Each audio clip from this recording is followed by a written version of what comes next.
Hello everyone, last class में अपन ने पढ़ा था कि जो कंस्ट्रेंट है उसका क्लासिफिकेशन क्या होता है। उसके अंदर अपन ने इक्वेशन के ऊपर बेस देखा था, एक टाइम के ऊपर बेस देखा था। ठीक है, तो टाइम के ऊपर बेस देखा था कि अगर टाइम पे डिपेंड करता है उसको बोलते हैं रेहोनोमिक, टाइम रेहोनोमिक, जो कि क्या है टाइम डिपेंडेंट। ठीक है, और स्केलोनोमिक जो कि है टाइम इंडिपेंडेंट। ठीक है, तो ये जो टाइम पे डिपेंड करेगा उसको स्केलोनोमिक, और टाइम पे डिपेंड नहीं करेगा उसको टाइम पे डिपेंड करेगा उसको रेहोनोमिक, और जो टाइम पे डिपेंड नहीं करेगा उसको क्या बोलेंगे स्केलोनोमिक। ठीक है, आज हम देखेंगे जो कंस्टेंट होता है वो क्या करता है, उसके अंदर कुछ प्रॉब्लम होती है। तो वो प्रॉब्लम क्या होते हैं, कोई भी कंस्टेंट को लिखते टाइम कि उसके अंदर क्या क्या क्या प्रॉब्लम हो सकती है। तो उसके अंदर मेनली दो ही प्रॉब्लम होती है, तो constant problem in a constant. ठीक है, तो फर्स्ट देखो, अगर अपन कोई भी पार्टिकल के लिए या कोई भी मोशन है, कंस्टेंट मोशन को अगर अपन डिफाइन करते हैं तो उसके अंदर अपने पास एक प्रॉब्लम आती है कि जो उसके जो कोऑर्डिनेट है, उसकी जो कंडीशन को डिफाइन करने के लिए अपन कोऑर्डिनेट यूज कर रहे हैं, वो लंबे टाइम तक इंडिपेंडेंट नहीं रह सकते, क्योंकि वो किस पे डिपेंड करेंगे, कंस्टेंट की जो क्या होगी बाइंडिंग से क्या कर देंगे, उसके ऊपर डिपेंड कर देंगे, जिसके अकॉर्डिंग अपन उसको क्या कर सकता है डिफाइन किया है। तो इसके जो फर्स्ट इसकी जो प्रॉब्लम है वो क्या है,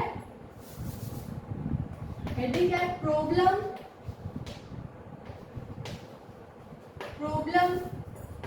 to show constant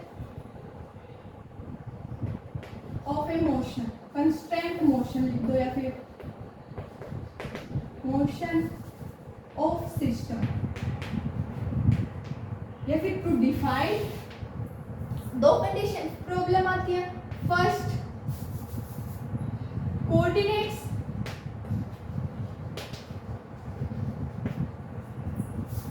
not long time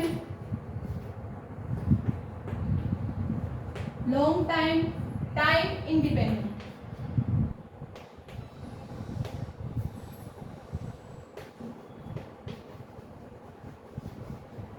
मतलब जो कंस्टेंट को अगर अपन डिफाइन कर रहे हैं उसके लिए जो कोऑर्डिनेट यूज कर रहे हैं वो लंबे टाइम तक इंडिपेंडेंट नहीं रह सकते। और अपने लिए क्या होते हैं, कंस्टेंट के लिए कंडीशन होती है कि जो अपन कोऑर्डिनेट ले रहे हैं वो क्या हो, लॉन्ग टाइम इंडिपेंडेंट होने चाहिए, मतलब इनफाइनाइट टाइम हमेशा क्या है टाइम पे इंडिपेंडेंट हो, लंबे समय तक वो क्या है इंडिपेंडेंट होने चाहिए। लेकिन ये प्रॉब्लम इसके अंदर आती है कि क्योंकि वो लंबे टाइम तक अपन उसको इंडिपेंडेंट नहीं रख सकते, वो क्या करते हैं जो कंस्टेंट है उसकी बाइंडिंग पे क्या करते हैं डिपेंड करते हैं। सेकेंड देखो, जो कंस्टेंट फोर्स है उसको डिफाइन नहीं कर सकते, तो फोर्स ऑफ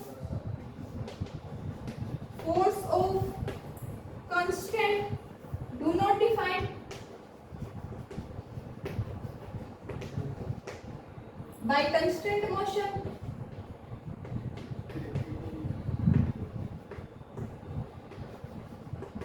ठीक है, तो दो कंडीशन आ गई, एक तो उसके जो कोऑर्डिनेट है वो लंबे टाइम तक टाइम इंडिपेंडेंट नहीं रहते, सेकंड क्या होगी जो कंस्टेंट फोर्स है अपन उसको डिफाइन नहीं कर सकते। तो इसको सॉल्व करने के लिए अपन क्या करेंगे, कुछ कंडीशन यूज करेंगे कि ये भी प्रॉब्लम सॉल्व हो जाए और ये भी प्रॉब्लम क्या हो जाए सॉल्व हो जाए। फर्स्ट देखो, सबसे पहले अपने को क्या बनाना है, टाइम इंडिपेंडेंट बनाना है कोऑर्डिनेट्स को।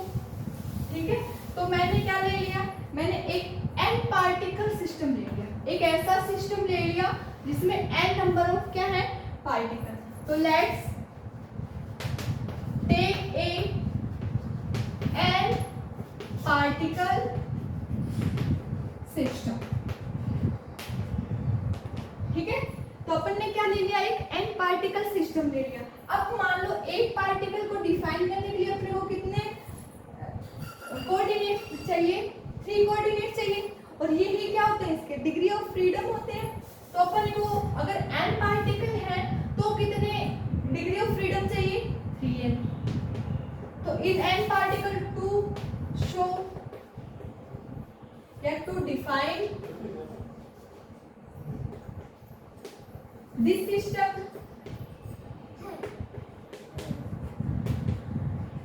We will take 3n degree of freedom.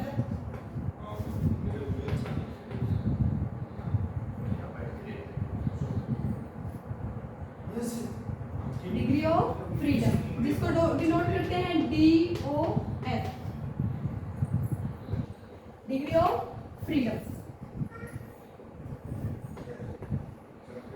ठीक है, तो अपने को कितनी डिग्री ऑफ फ्रीडम चाहिए? 3n। डिग्री ऑफ फ्रीडम का मतलब है कि कोई भी पार्टिकल को शो करने के लिए अपने को कितने नंबर ऑफ कोऑर्डिनेट की जरूरत होती है, उसी को बोलते हैं डिग्री ऑफ फ्रीडम। अब मान लो अपन ने इस सिस्टम के ऊपर R कंस्टेंट लगा दी, ठीक है, इस सिस्टम के ऊपर कितने कंस्टेंट लगा दी, मतलब कंडीशन कितनी लगा ली? R। ठीक है, तो क्या करेंगे अपन? लेट नंबर ऑफ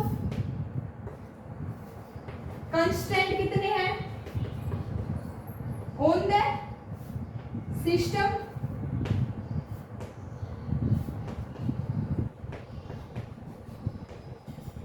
इस कितने ले लिया अपन ने? R। ठीक है, तो अब अपने पास R कंस्टेंट लग गए, टोटल कोऑर्डिनेट कितने हैं? 3n।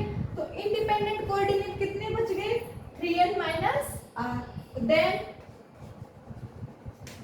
Independent coordinate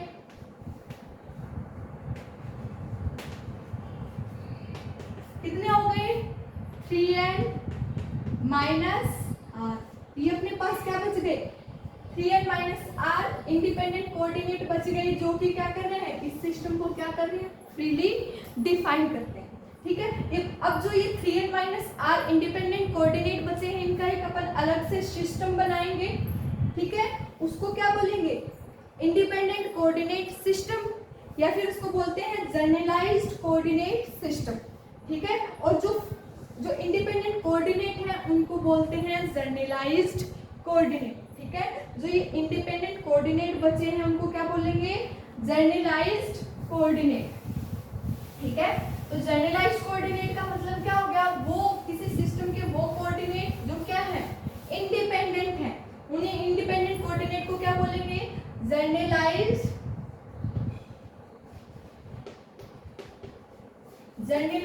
coordinate. और अपन ने देखा है इंडिपेंडेंट कोऑर्डिनेट कितने हैं? 3n minus R। यही क्या है? Generalized coordinate. और इन जनरलाइज्ड कोऑर्डिनेट का अपन अलग से अगर एक सिस्टम बनाए तो उसको क्या बोल देंगे? Generalized coordinate system. और अगर अपन देखें तो इस जनरलाइज्ड कोऑर्डिनेट को डिनोट करते हैं QJ। ठीक है, तो जनरलाइज्ड कोऑर्डिनेट को किससे डिनोट करते हैं? QJ से। और इसी QJ से, इन्हीं की हेल्प से अपन क्या कर सकते हैं? किसी भी सिस्टम को क्या कर सकते हैं? उसके कोऑर्डिनेट को लंबे टाइम तक इंडिपेंडेंट, क्योंकि ये रहेंगे हमेशा ही क्या रहेंगे? इंडिपेंडेंट रहेंगे, मतलब स्वतंत्र रहेंगे। और इसको डिफाइन, इसकी हेल्प से अपन किसी भी सिस्टम को क्या कर सकते हैं? कंस्टेंट के प्रेजेंस में इजीली डिफाइन कर सकते हैं। और जनरलाइज्ड कोऑर्डिनेट को डिनोट किससे करेंगे? QJ से। तो जो फर्स्ट प्रॉब्लम अपनी, जो कि कोऑर्डिनेट को लॉन्ग टाइम तक इंडिपेंडेंट रखना है, वो सॉल्व हो गई। सेकंड अपनी क्या प्रॉब्लम थी कि जो फोर्स ऑफ कंस्टेंट डिफाइन नहीं था, तो उसके लिए अपन ने एक ऐसी मैकेनिक्स लेते हैं। सेकंड कंडीशन को सोल्व करने के लिए क्या करेंगे? एक ऐसी मैकेनिक्स लेंगे कि जो सिस्टम है उसके ऊपर वर्क डन, अगर अपन बात करें, work done by the force of constant क्या ले ले? 0 ले ले। एक ऐसी मैकेनिक्स का इमेजिनेशन कर लेंगे कि जो work done by the force of constant क्या ले लेंगे? 0। तो ये अपनी प्रॉब्लम क्या हो जाएगी? सॉल्व हो जाएगी। तो सेकंड प्रॉब्लम सॉल्व करने के लिए क्या करेंगे कि work done we will take, second problem को सॉल्व करने के लिए क्या करेंगे? We will take work done